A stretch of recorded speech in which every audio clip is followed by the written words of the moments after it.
Est-ce que vous m'entendez bien? Si je parle comme ça, vous m'entendez bien, même au fond? C'est bon? Bon, très bien.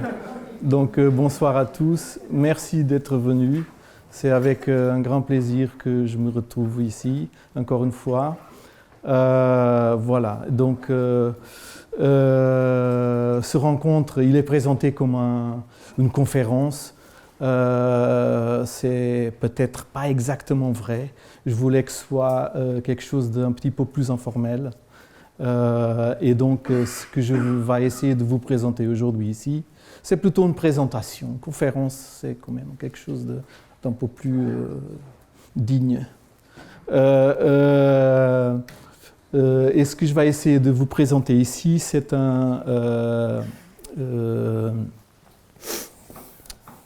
c'est réuni dans cette publication qui réunit, en fait, que c'est un facsimile des dossiers de l'archéologue chef d'une expédition au Égypte faite quelques années auparavant. En fait, ça a commencé en 2008 et qui était faite par des périodes. Il y a même un dossier qui n'est pas présenté ici parce qu'il était fait après.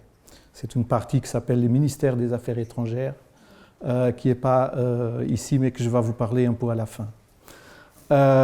Donc là, je vais commencer.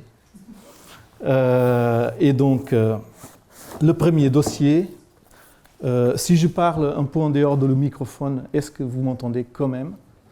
Merci. Et donc, le premier dossier, je vais te demander exactement, quand je ouvre les dossiers, tu pourrais faire un petit zoom comme ça. C'est pas besoin, après je vais vous expliquer un peu. Donc ça c'est le dossier qui réunit un peu des observations, c'est le premier dossier, et où sont aussi ajoutées quelques images qui montrent un peu le site où étaient trouvées en fait toutes ces choses que je vais vous montrer après. Et donc, voilà, il faut que je mette ça. Exactement, voilà. Et donc ça, c'est des images qui étaient fabriquées et qui montrent le site la nuit, de jour, des voies aériennes, les plusieurs endroits où sont été découverts des différents groupes d'objets, etc., des différents artefacts. Et donc, en fait, il y a une première partie qui se trouve ici, et donc cette partie ici qu'on a appelée la partie submergée, et donc c'était le debout, celui-là en 2008, et donc qui a donné origine après à toute la fouille, et qui a nommé la partie submergée. La partie submergée qui était cette zone ici, donc des objets qui sont des artefacts qui ont été trouvés dans le sable, sous l'eau. Après, il y a une deuxième partie qui était découverte après, à partir d'une entrée qui se trouve ici, et qui va donner origine à une première chambre qui était, je pense que 2 ans après, je n'ai pas les dates un peu trop dans la tête, et qui a donné origine à un autre genre de fouille, et qu'on a appelé la chambre violet. Pourquoi? Parce qu'elle était pillée. Et donc, ce qu'on trouve, c'est des artefacts avec des différentes natures.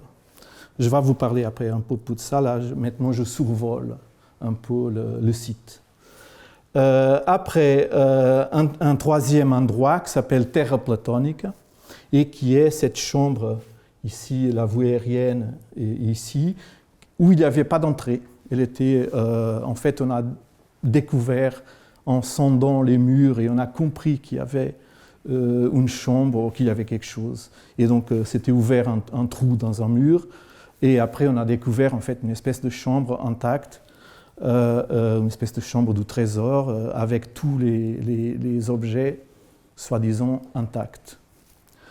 Plus tard, après quelques temps, il y avait un trou. Il y avait seulement, donc, c'était une chambre absolument fermée avec un petit trou, soi-disant naturel, dans le sol. Et c'était découvert après que ça donnait aussi une espèce d'entrée. On était obligé de faire un sondage et à une espèce de chambre semi-naturelle, une espèce de grotte, et où étaient encore trouvées d'autres choses, d'autres, pas exactement des objets, mais des situations.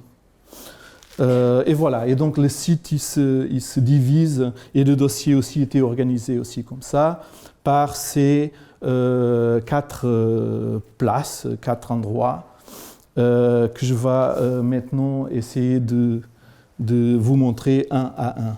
Voilà. Et donc on va commencer par la partie submergée. Comme je vous avais dit, c'était des objets qui étaient un peu trouvés à droite et à gauche, sur le sable, dans l'eau. Et c'était des objets, voilà, la partie submergée.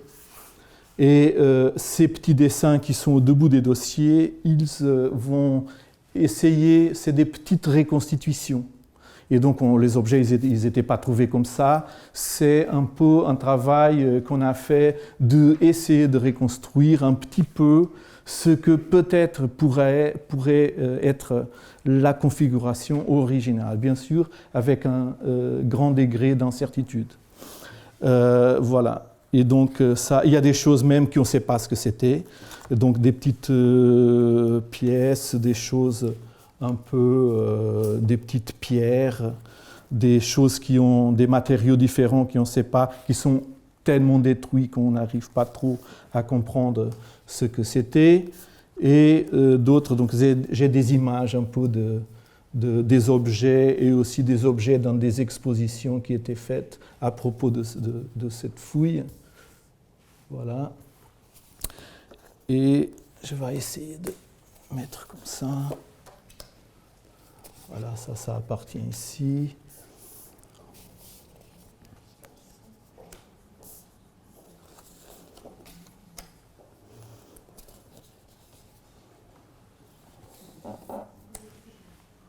Voilà.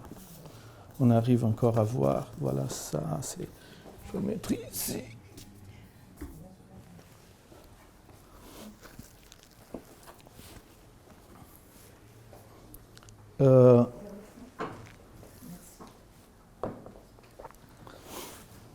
Donc ici, c'est un peu l'ensemble de cette partie des objets différents. Donc une colonne, une espèce de colonne qui on a compris que c'était faite avec plusieurs éléments en marbre, avec un petit paysage, avec des petites pierres en or qui sont dedans.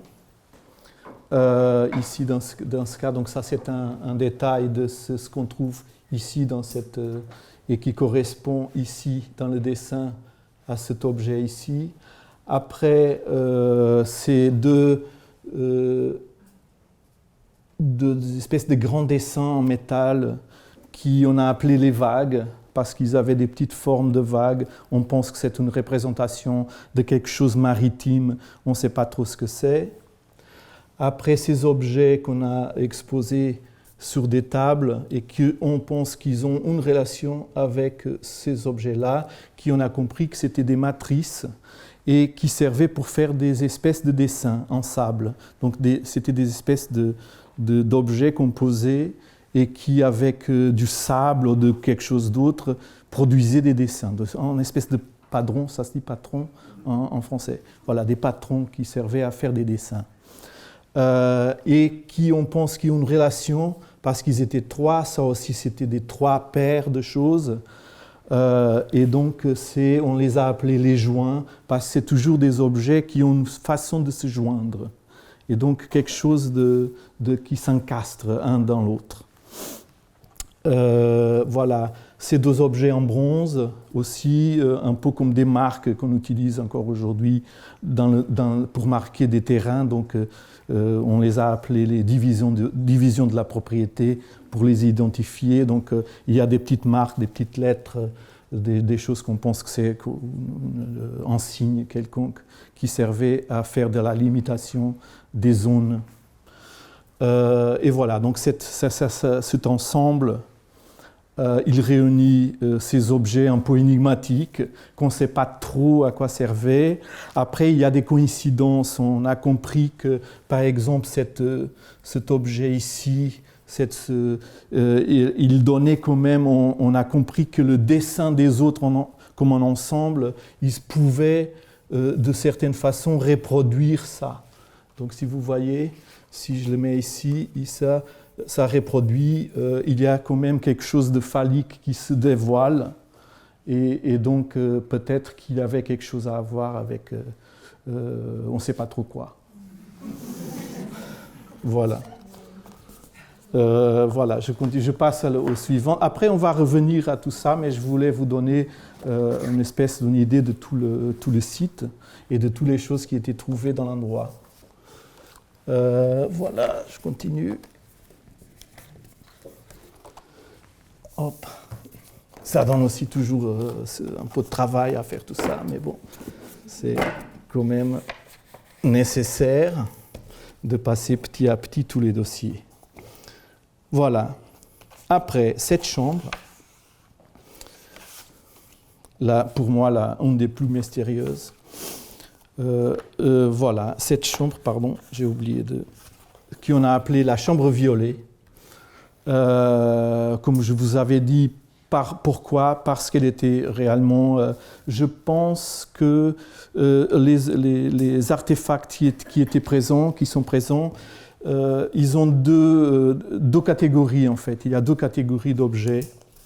Il y a des objets qu'on est certain qui appartenaient à cette chambre d'origine, mais il y a aussi des objets que probablement étaient laissés par les voleurs. Et donc ils sont un peu mélangés. Et donc parfois on a du mal à faire la distinction entre ce qui était laissé et ce qui appartenait. Et donc je vais vous donner des exemples. Par exemple, ça c'est sûr que ça appartenait à l'espace parce que c'était accroché, c'est ces 4 éléments ici, fabriqués en métal et qui étaient accrochés au mur. Ça aussi, il y avait une grande table un peu au centre de la salle, avec ces objets, on a essayé, on a compris que c'était pour former des espèces de boîtes, et donc on les a remis dans la position qu'on pense que ça serait la position originale, peut-être. Voilà une des antennes, là on les a appelées antennes, ça c'est 4 objets. Donc cette table avec ces objets en métal, c'est ça, ce qui se trouve ici un peu au centre de cette chambre. Un objet qu'on ne sait pas trop ce que c'est, on l'a appelé un peu, il y a des choses étrusques un peu dans ce genre-là, et donc on l'a appelé la maison des Almes, ça se dit Âmes, la maison de l'âme. Voilà, parce qu'il y a des choses très, un peu dans le même genre, surtout dans le monde étrusque, surtout c'est des éléments funéraires. Et voilà encore des petits éléments un peu dans ce genre-là, ici, qui étaient aussi des espèces de... En fait, on a compris qu'il y avait quand même quelque chose lié à la construction d'un mouvement. Voilà, probablement un rituel, je vais vous parler de ça après, et en fait des choses qui ont à voir avec l'idée de boîte qui est très présent dans cette chambre. Donc on a ici boîte, des choses comme ça. Ça c'est probablement des outils utilisés pour casser, laissés par les voleurs. Peut-être que j'arrive à aller là, on est encore dans l'écran, voilà, aussi ça. Donc c'est des objets qu'on ne sait pas trop à quoi ça servait, mais probablement pour casser des choses. Et ça, sûrement aussi des boîtes utilisées pour transporter quelque chose que les voleurs ont laissé ou non, on ne sait pas trop. Donc, en tout cas, c'est certain que cette chambre était visités, et que ce que l'équipe a trouvé, c'est des objets qui ont perdu le côté de valeur. Donc en fait, ce qu'on trouve, c'est un peu des choses qui ont perdu l'ornement, qui ont perdu le côté précieux, qui probablement, on ne sait pas trop, les objets, ils avaient. Donc en fait, on trouve des objets on trouve des squelettes des objets, en fait. La partie inamovible, ou trop lourde, ou pas intéressante, sans valeur. Et donc, il y a quand même une nouvelle catégorie qu'on trouve dans cette chambre parce qu'elle était pillée. Voilà. Après, on a pris des images, et voilà, un peu des points de vue, on les a appelés des points de vue. Après, ils sont marqués ici. Il y a des numéros, il y a des points de vue, donc c'est un peu pour nous, pour connaître un peu le site. Et cette chambre, il y a ces points de vue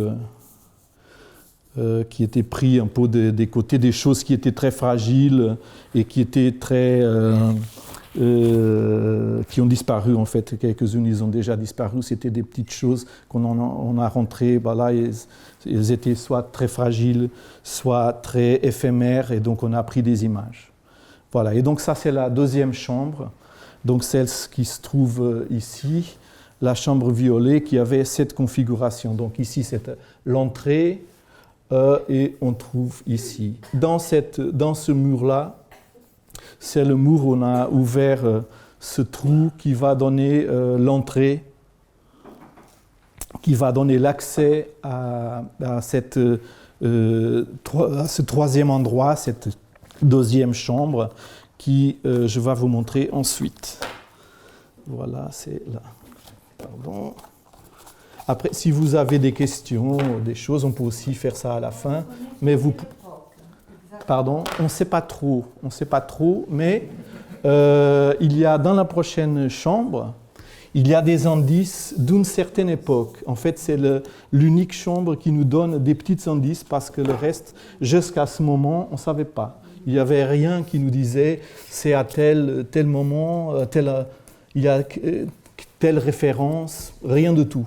Donc pas de texte, pas d'inscription, rien qui nous explique, qui nous donne un indice. C'est en fait dans la chambre qu'on appelait une espèce de cette chambre de trésor, qu'on commence à avoir des petites choses qui peuvent nous situer peut-être dans le temps. Voilà. Et donc on arrive à... Voilà. Et donc on a appelé cette chambre terre platonique. Pardon. Terre platonique. Platonique, de Platon. Platonique, pardon, des fois mon accent.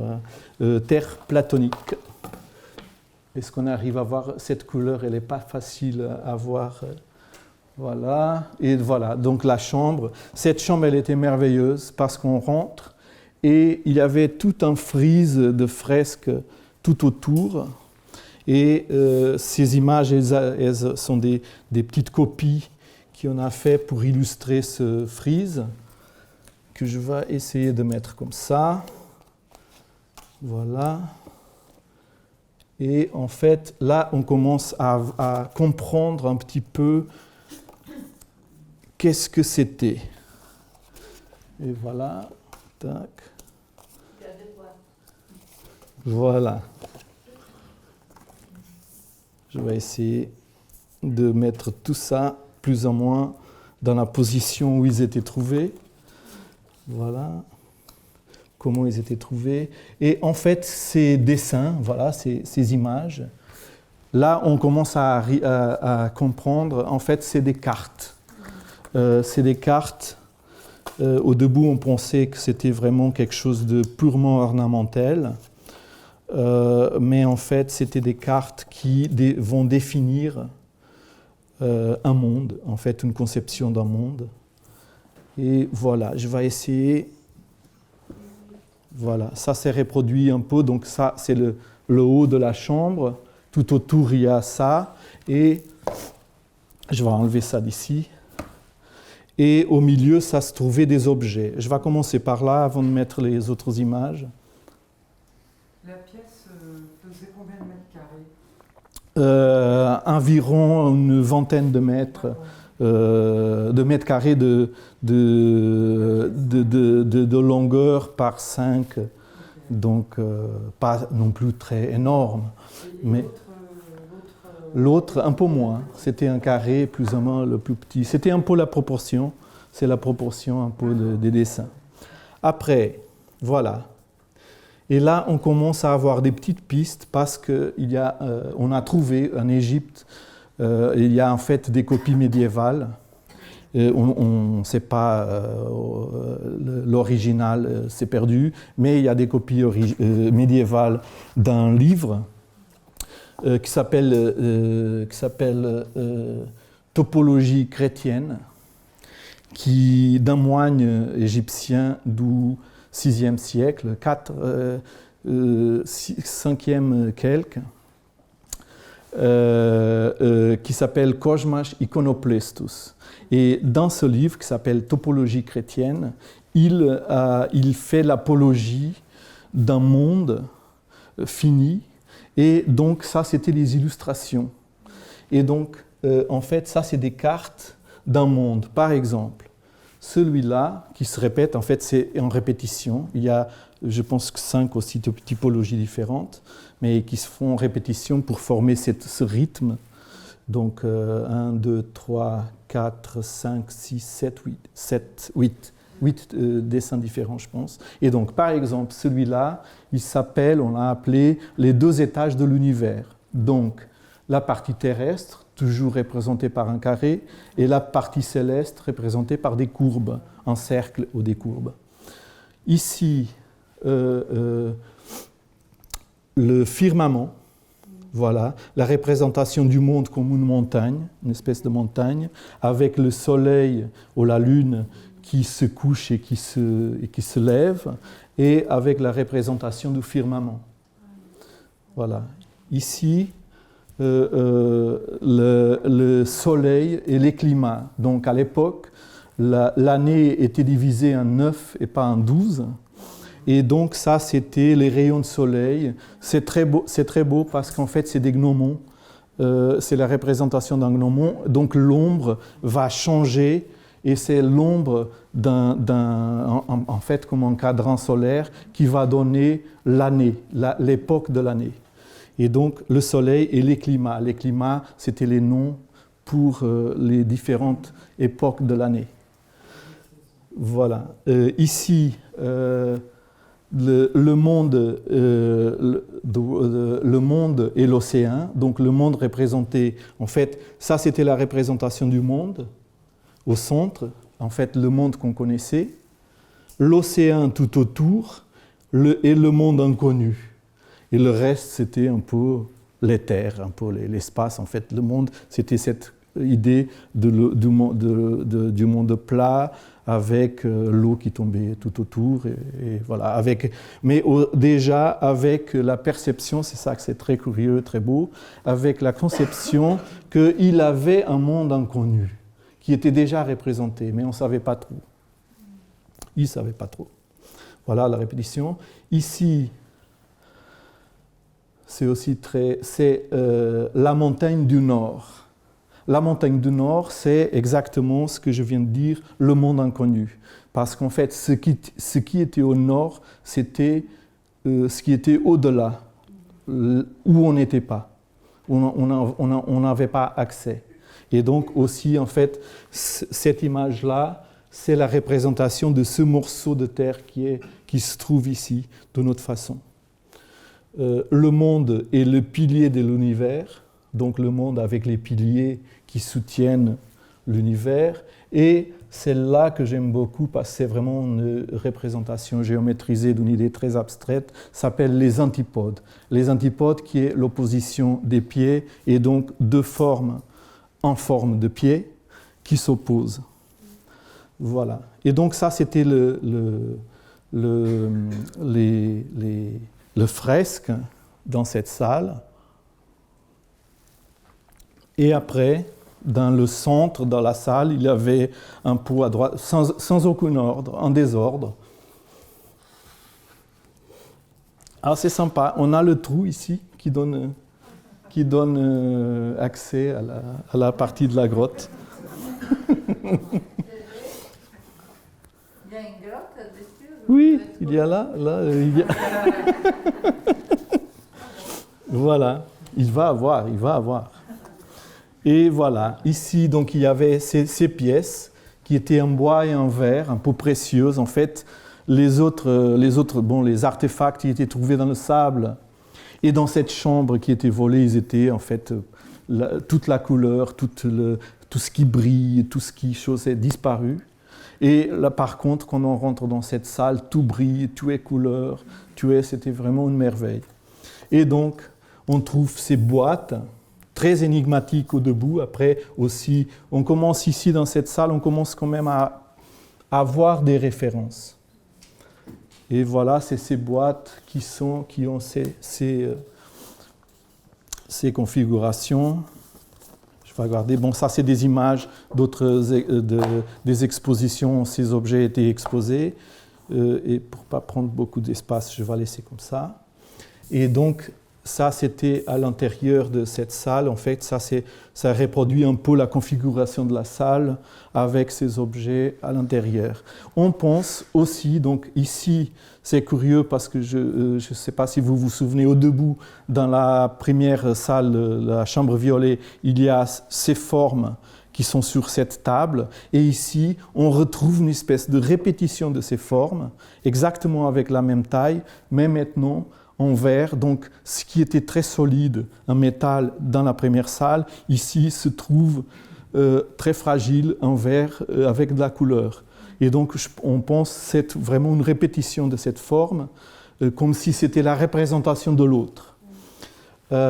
Ces objets-là, on pense que c'est des représentations de ce qu'on appelle, surtout dans l'époque médiévale, des architectures célestes, ce qu'on appelle aujourd'hui l'architecture céleste. En fait, des représentations, c'est des petites maquettes de l'architecture du ciel dans la terre ou vice-versa, de la terre dans le ciel. Donc, en fait, des représentations d'une certaine architecture, une architecture imaginaire, qui n'a pas de poids, qui est légère, qui est seulement une espèce d'ébauche d'architecture. Normalement, on la retrouve parfois dans des représentations de la peinture, surtout dans les annonciations, quand il y a ces entités qui viennent d'ailleurs et qui se présentent dans une partie terrestre. Donc, en fait, tout ça vient un peu à rencontre d'une espèce de... En fait, on a compris dans cette salle qu'en fait, tout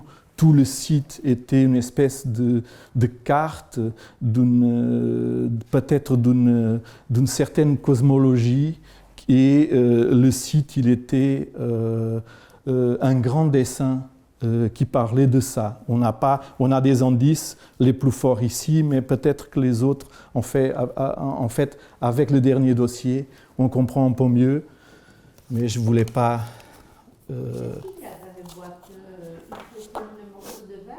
C'est du verre et du métal, en fait. Ils sont mis comme des stalactites, comme C'est des tiges. des tiges. C'est des tiges. Dans ces cas-là, c'est des tiges et ça, c'est des plaques. Voilà. Et voilà, après...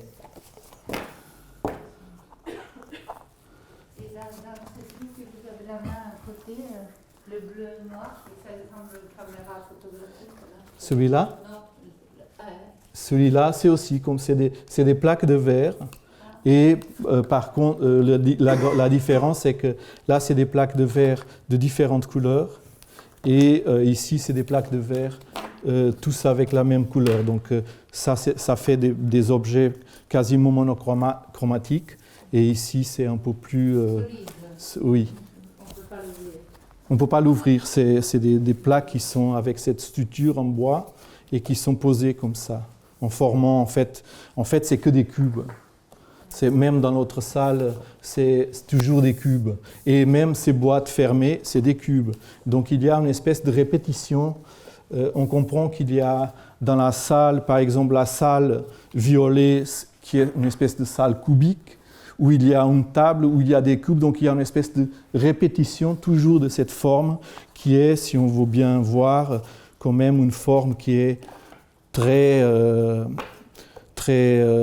forte, même au niveau symbolique, parce que c'est quand même, ça représente, comme on voit ici, ça représente quand même la Terre. C'est ça qui est très curieux. Donc en fait, c'est pour ça qu'on pense que ça, c'était vraiment une représentation d'un monde. Voilà, pardon. Et la couleur de la base de la chambre était blanche? De cette chambre, oui, la base, c'était bon, c'était pas un blanc, c'était même les couleurs ici sont exagérées parce que c'était en très mauvais état. Donc on a. Alors, après, il y a dans ce trou, voilà. Voilà. On arrive, voilà. Donc ça, c'est ici, voilà. Ça, c'est cette entrée, en fait, dans cette salle, dans le sol de cette salle.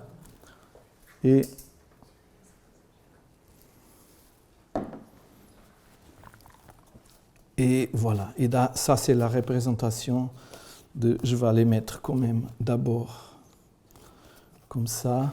Voilà. Et donc, je vais d'abord faire ça. Donc, je vais laisser ça ici. Tac. Et c'est à combien de mètres sous terre? Donc, si on peut voir, donc ça, c'est la ligne... Donc, je mets comme ça, donc la ligne d'horizon, comme ça. Celui-là, il était quasiment au niveau de la surface, donc c'était, en fait, il avait de la marée, donc on pourrait accéder comme ça. Et après, celui-là, il vient ici, donc c'est d'une vingtaine, trentaine de mètres, j'imagine, oui. Donc c'est... C'est la mer ou c'est le Nil? C'est la mer. C'est la mer. C'est la mer. Comme ça, pardon.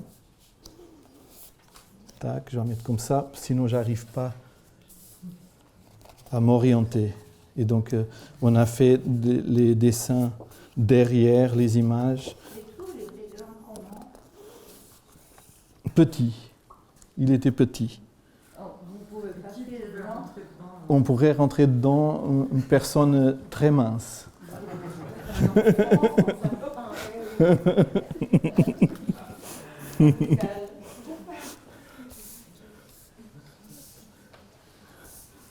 Et en fait, on pensait que c'était une déformation naturelle, quelque chose qui était là sans importance.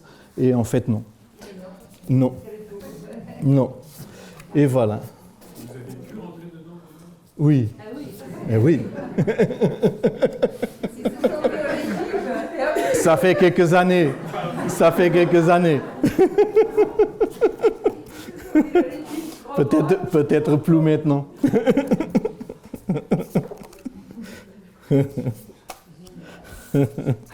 Voilà.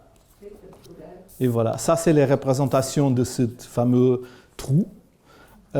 Et donc ici représenté parce que, en fait, il n'était pas toujours visible. Et donc, ça, c'est quand même comment dire, le progrès de la représentation de cet endroit. Et donc, ici, en forme des spirales. Tuc, tuc, tuc. Exactement, voilà. On a... Pardon. Il y a... Tuc, pardon. Ça, c'est bien.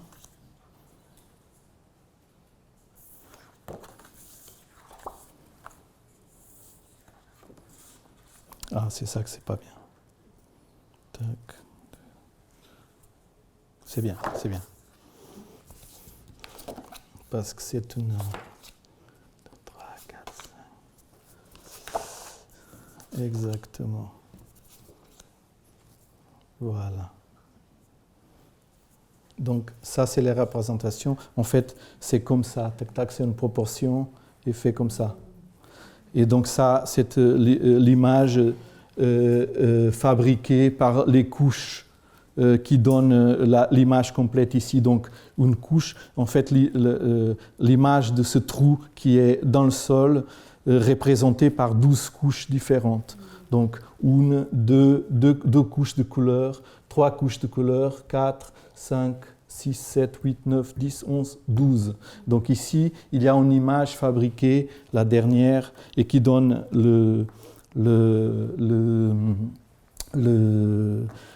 l'idée de ce trou qui donne accès à ce puits. Voilà.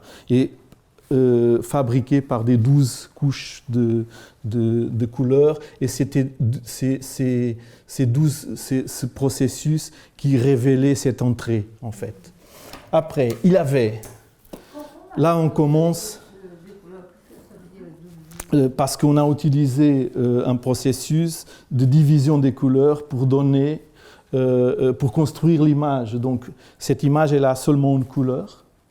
Cette image, elle a 2 couleurs, 3 couleurs, et donc ça donne l'idée en fait, d'une image qui est construite, couche par couche. Parce qu'on ne le voyait pas. On ne le voyait pas, donc elle est construite. À la fin, vous êtes arrivé Exactement, exactement. pas tomber dedans. Donc, Il ne faut pas... Mais c'est petit.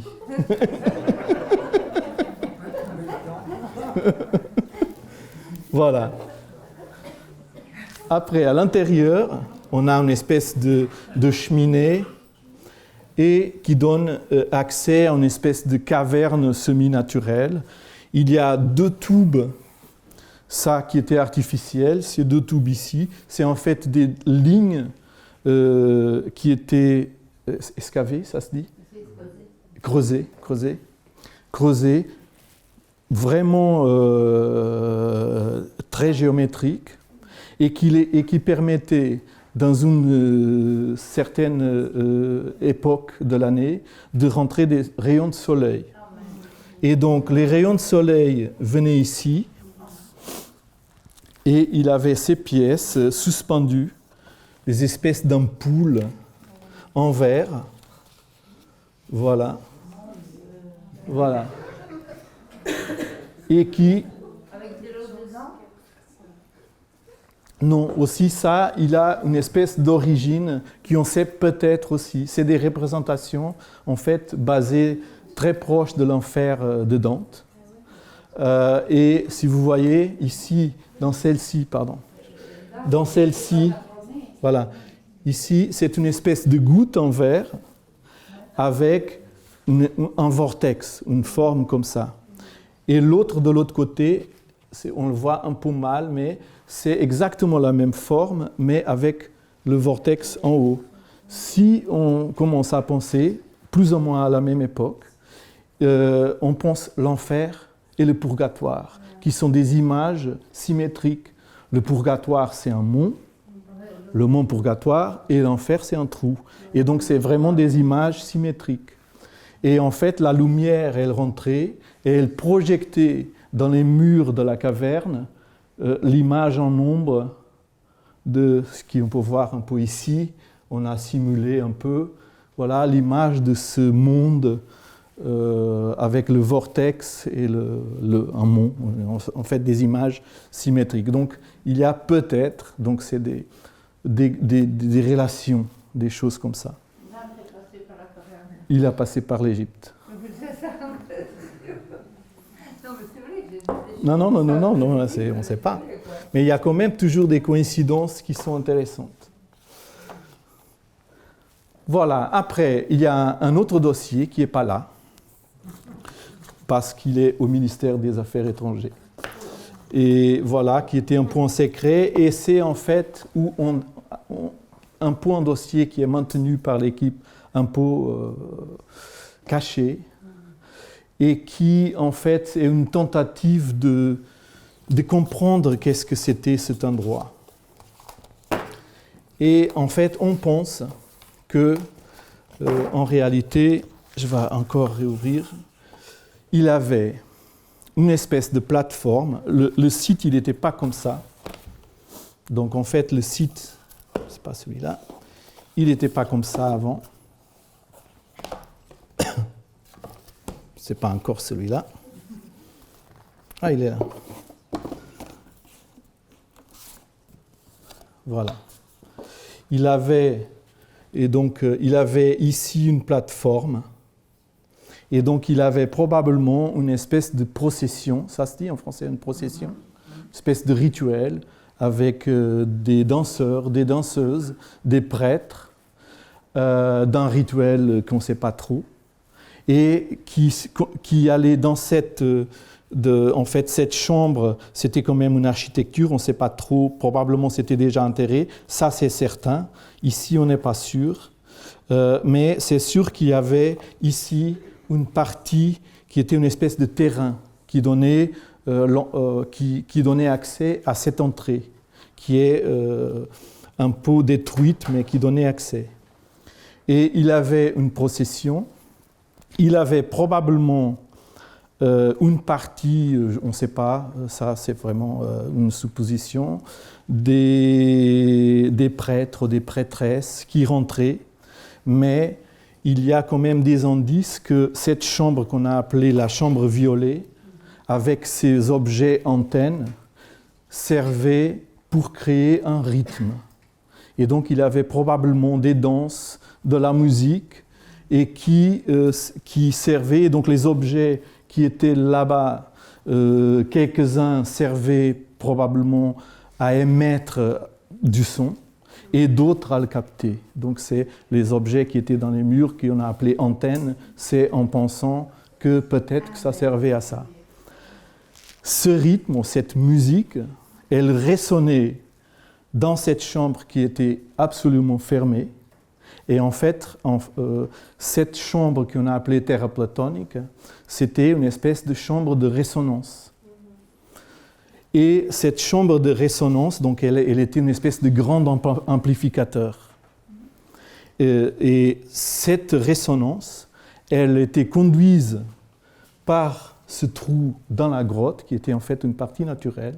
C'est très curieux parce qu'il y a aussi des choses qui on peut penser dans la Grèce antique, par exemple la figure de l'oracle, qui est une figure sonore, c'est une voix.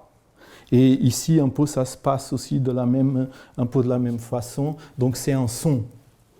Et c'est un son qui vibre dans cette chambre, qui est amplifié par cette chambre, qui va dedans, la grotte. Et la grotte, c'est creusé dans pierre savon. Et en fait, ce rythme, il va créer une énorme boule de savon. Et cette boule de savon, c'est une machine de voyager dans le temps, dans l'espace-temps.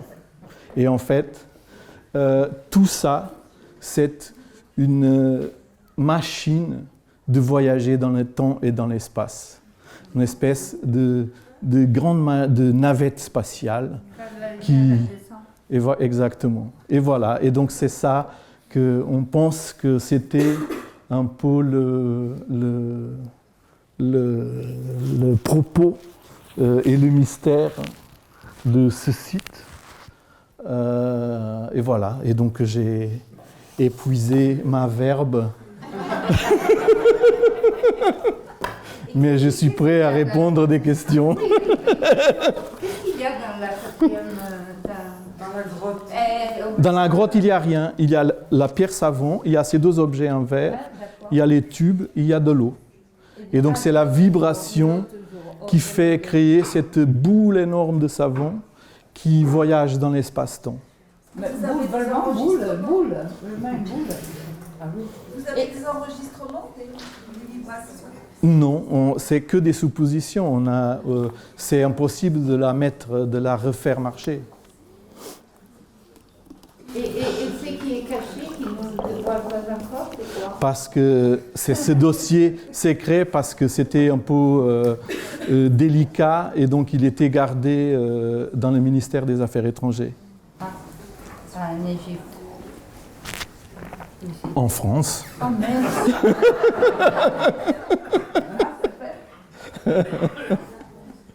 Bon, est-ce que vous avez des questions, d'autres questions? Voilà. Est-ce que je dévoile un petit peu plus? C'est en fait une découverte récente, Oui, puisque le verre existait, oui, bon, on travaillait le verre, oui. donc c'est pas vraiment de l'Égypte ancienne. Non, Parce que le verre et le fer n'existaient pas au tout début, ça des milliers d'années en arrière. oui. Donc c'est pour ça, là. Oui, c'est quand même ancien. De verre, donc c'est récent. Les facs, non, ils existaient. Oh, ça existait. Mais encore plus loin dans l'âge. Mhm. C'est pour ça que je suis étonnée. Oui, Je m'interroge. c'est très bien de s'interroger. Non, c'est très bien, très bien. Je peux dévoiler un petit peu. En fait, est-ce qu'il y a d'autres questions? Non? Quand on va savoir la suite, Pardon? quand on va connaître la suite, qui est encore un peu... C'est en préparation. Ah oui, Oui, oui, oui. Oui, oui, oui. Oui, c'est des épisodes. En fait, et les équinoxes, il va avoir avec ça? ça peut avoir. Bon, en fait, je vais dévoiler un peu plus. C'est une grande fiction. Ah, ok. C'est une grande fiction. J'ai tout inventé. Et c'est ça qui... J'ai tout inventé. C'est une grande mensonge. Et c'est pour ça, pourquoi inventer quelque chose comme ça? C'est ça la question, pourquoi? Et c'est ce que... non, l'autre jour, je raconte... Vous n'êtes pas sérieux. Pas du tout. En fait, l'autre jour, j'ai vu un documentaire que j'étais étonné sur Umberto Eco. Je parlais ça l'autre jour, aujourd'hui. Et c'était un documentaire sur la bibliothèque. Il avait une grande bibliothèque, c'est très connu, mais il avait une étagère qui était très précieuse pour lui. Il parle beaucoup de ça dans cet entretien. Il y a des petits entretiens avec lui. Et il dit, ça c'est ma partie préférée de ma bibliothèque. C'est la partie des mensonges. Et donc il collectionnait aussi des livres anciens. Je ne savais pas. En fait, c'était une révélation, je l'ai vu à 2 ou 3 semaines, ce documentaire. Et c'était un plaisir de le voir parce que ça me touche beaucoup. C'est exactement ça, et il parle beaucoup mieux que moi. Et donc, il parlait de cette idée, en fait, ce qu'il plaisait à lui, il disait que les choses les plus intéressantes sont des mensonges, c'est la construction de la mensonge. Et en fait, il parlait de ça, je collectionne ça, parce que c'est beaucoup plus intéressant. Et on comprend plus facilement, on peut dire, si on parle d'un écrivain ou d'une écrivaine. Parce que, en fait, c'est leur travail. On peut très facilement comprendre que le travail d'un écrivain, c'est vraiment de créer une réalité, de la façon, par l'écriture. Mais en réalité, c'est le travail de n'importe quel artiste dans toutes les disciplines. C'est toujours le même travail. Et le travail, c'est de devenir réel. On construit un réel qui commence pour être un mensonge. Et c'est cette capacité de construire, c'est ça le travail de l'artiste, dans tous les domaines. Pardon? La grotte, vous l'avez visitée vraiment? De certaine façon, oui. Non, c'est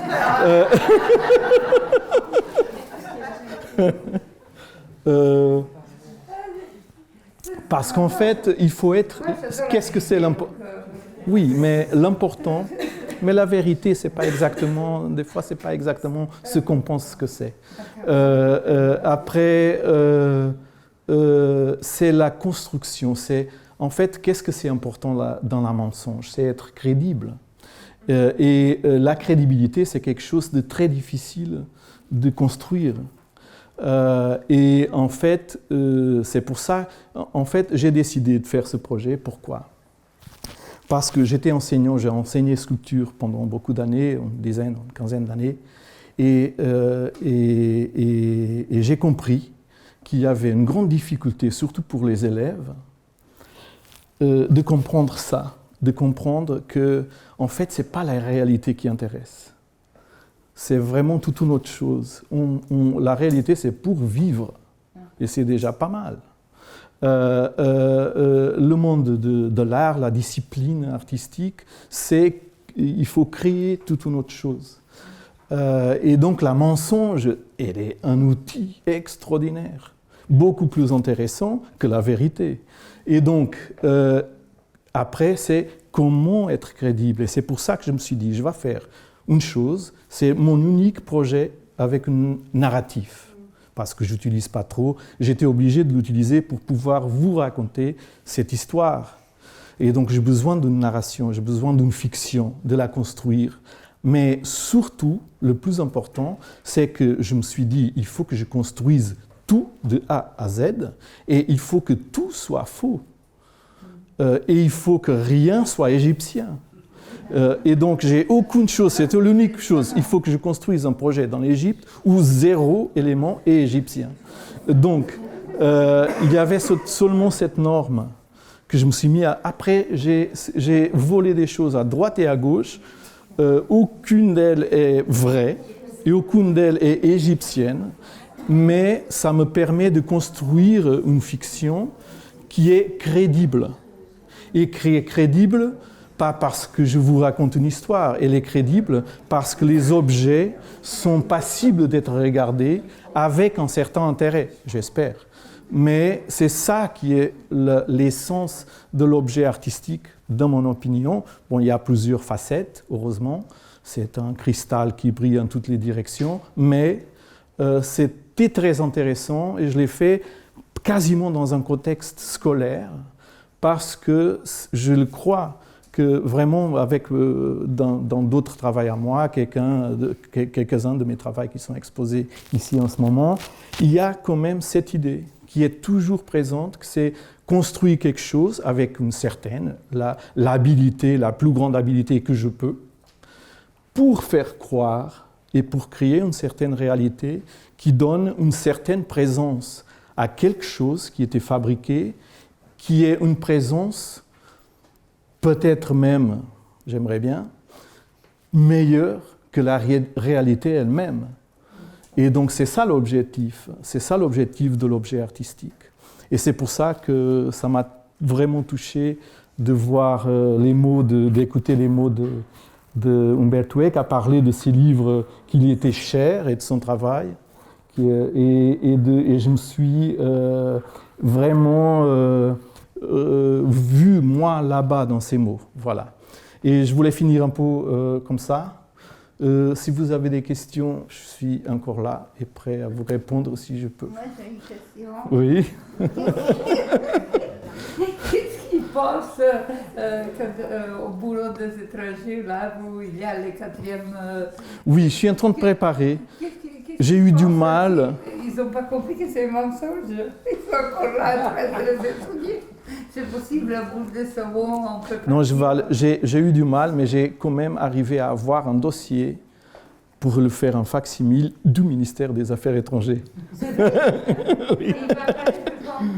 Très bientôt, très bientôt, très bientôt. Oui. Voilà, merci beaucoup.